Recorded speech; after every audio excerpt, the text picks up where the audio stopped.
Hey guys, back with another video. I'm out here and it's a beautiful day at the park. Can't really do installs at my apartment, so that's where we are out here. But today I have the Spec-D taillights, the sequential taillights. So I did already open them up to make sure everything was all good. But I'm gonna go through a quick thing of how they were boxed. So the packaging was really good. It comes with the instructions with the resistors right here.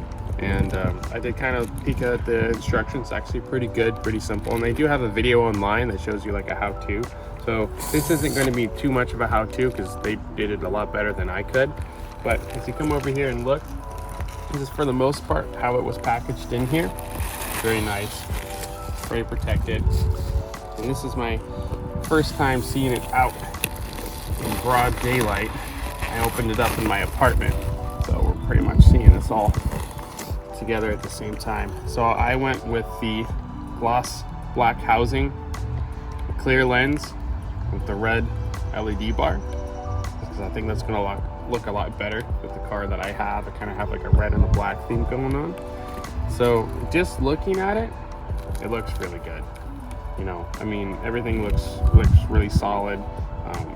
I haven't obviously installed it on the car yet, so I don't know about the fit and finish. But everything looks really good, really high quality. I'm really excited to put these in. You know, they weren't, I was able to find them on Amazon for a little bit cheaper, and they were actually a birthday present as well, so that's the most cheap. But anyway, I'm really excited to try these out. So let's get to it. All right, guys, so a few things that you'll need is a wrench with a 8mm socket. And then I do have a plastic pry tool, but I appear to have misplaced it. So if you don't have that, you can use these two little screwdrivers. You're going to be basically using them to undo the little plastic clips. So they look like this. You can just put them on either side and pop them out. First things first is you basically want to just clear this area out. It's really easy. Just pick up some of your stuff and just remove it. And then there's going to be 3 plastic clips along here. Let's see if we can get a good shot of that. There's going to be one right here, one right here, one right here.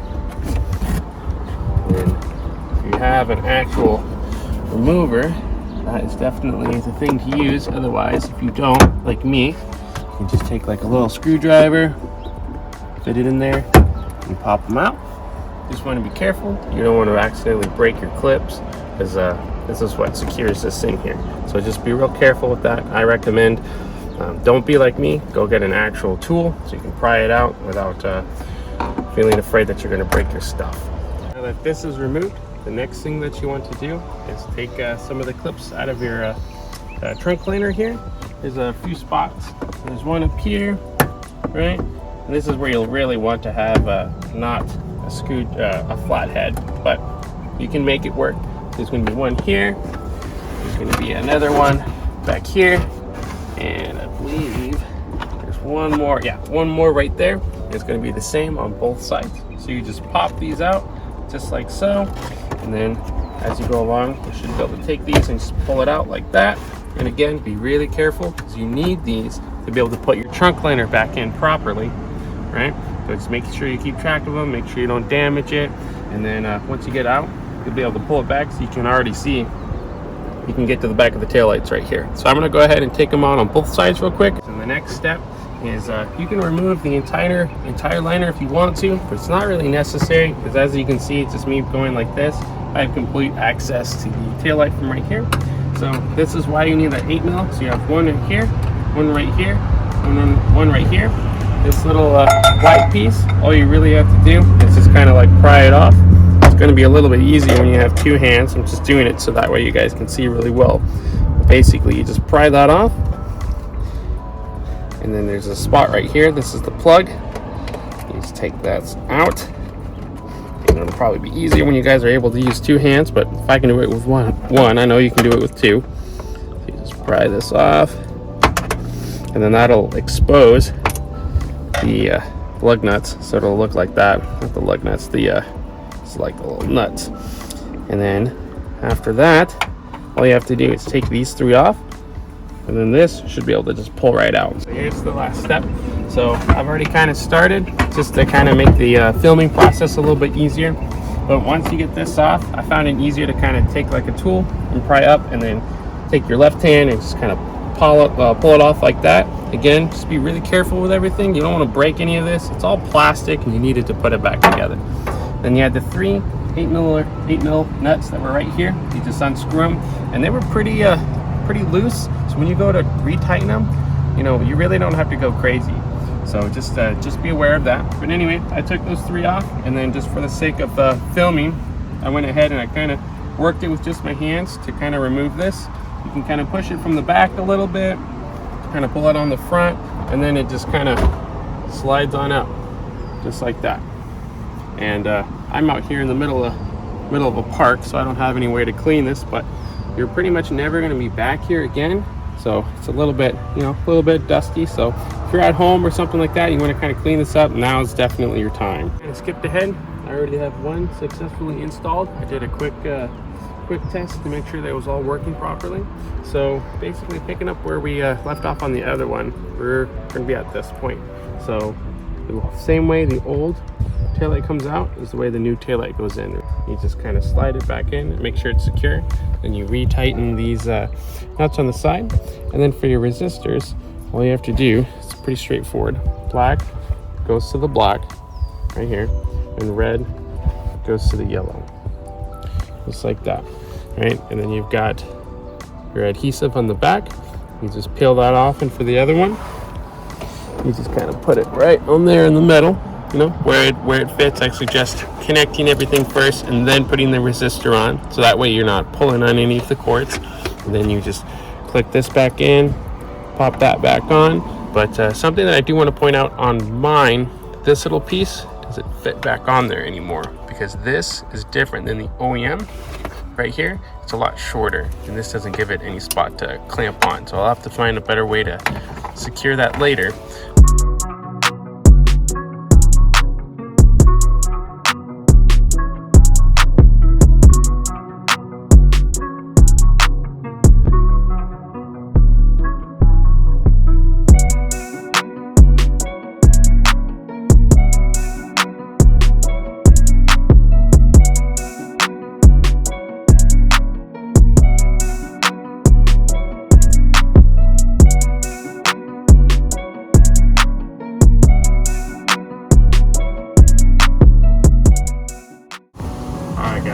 So it's been probably maybe 2 months since I originally installed everything and the footage that you were seeing before. I had to wait to post the video and everything because unfortunately within about a week or 2 of installing those taillights, they already started building up condensation. And then to get a replacement set, it was an absolute nightmare. Just today I finally installed the new set. So hopefully these ones don't build up condensation. I'll keep you guys posted as far as that. But as much as I really do like the taillights, and they were really easy to install, and it was pretty much just a plug and play type of thing, and they functionality wise have been working perfectly fine, the whole process of getting a replacement set was terrible. My fiance and I both were reaching out for weeks to the company trying to let them know the situation, and then once we finally did get a hold of them, that was a whole process as well. I was calling, I was emailing, I was leaving messages on their Facebook pages, just trying to get someone to reach out to me. And when I finally got someone on the phone, they told me that they would call me back. They never did. It took a few weeks. I waited a few weeks, and initially before I called or did anything else again, and then I called again, and at this point I was a little bit upset because it had been a month and a half at that point, or probably pretty close to around that timeline, of just trying to get a hold of them to let them know about what was going on with the taillights, and they did not make it easy.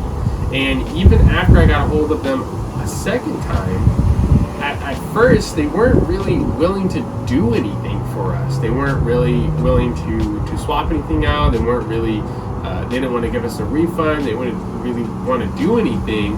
And they actually wanted me to uninstall the taillights, take pictures of them, and send them to them before they would send anything else out. I mean, I still kept my stock taillights, but essentially what was happening is I would have had to not only install them the first time, which was the installation video you guys saw, but have to take them out, take the pictures, either put those back in or put my stock taillights back in, then wait, and then get a replacement set and do it again. So definitely not happy about that. That was pretty lame. Eventually they agreed to send them first, so that way I still had to reinstall another set, which was upsetting, but I didn't have to wait. I didn't have to do it a third time. Hopefully I don't have to do it a third time again. I just reinstalled these ones, the replacement set that I got. So hopefully there are no issues, and again, I'll keep you guys posted. But they did finally agree to that. I got them here. The new ones are installed, and we're gonna go from here. Again, the installation was super easy. Everything looks super good. It's sequential up front and back. Now with my super speed headlights and the Spec-D taillights. So my recommendation is definitely be wary of buying these. I managed to find them at a lower price than a few other websites listing. I'll just be upfront about it. If you look for these taillights on, say, like Super Speed, I noticed they were like, 500, 550. I found them through Spec-D directly for $350 on Amazon, which maybe I should have been a little bit more wary myself of buying them, because now I had to go through this entire process. But while they do look good, the functionality is fine, and they do fit well, the whole condensation issue, I was not the first one to deal with this, as we found out looking into this. So I would definitely be wary about that, especially with the customer service that they provided. It was very difficult to get a replacement set. Even though I would give the fitting probably an 8 out of 10, the functionality 10 out of 10, they didn't ever break, they just kind of started building up condensation. I can't really recommend these to anybody, not with the experience that I went through.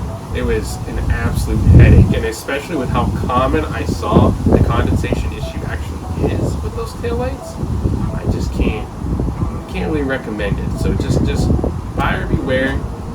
If you want to go for them because you love them, like the look of them, like I do, I was eventually able to get them to send me a set after I had the problem, but just buyer beware. Definitely would probably go with a different set of taillights if I could do it again. Probably just go with the Super Speed ones, if I'm being completely honest. But at the end of the day, I got my replacement set in. They're good to go. And I'll keep you guys posted on it. And anyway, thanks for watching, and thanks for being patient. It took a long time for me to come out with this other video, but thanks guys.